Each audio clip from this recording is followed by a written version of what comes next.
ไม่รู้เนาะที่สุดโอ้ยผมกินงามสุดเลยก็มีตู้ไปดูเถอะโก้เพื่อนนี่เห็นโก้เต็มเลยจีนังมาเด้อมาเด้อ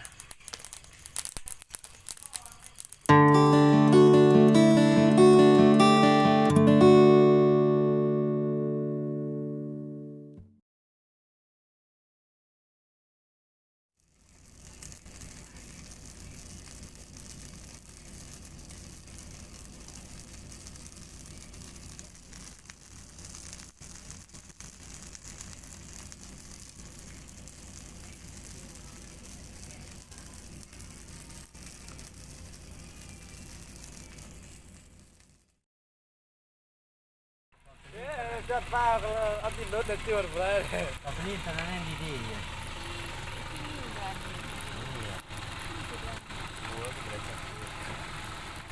เข้าใจได้แล้ววันนี้รถจักรติดกัน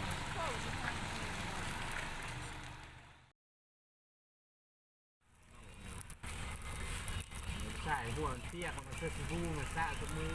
เราก็ซ่าตัวมือเอาไปซีเป็ดกับเพื่อน30-40,000เป็ดว่านี่กูจะไปอันทุ่งมั่งหรือว่า ไปไอ้กึ้มกินปลาโอ้โหพวกไปกินปลา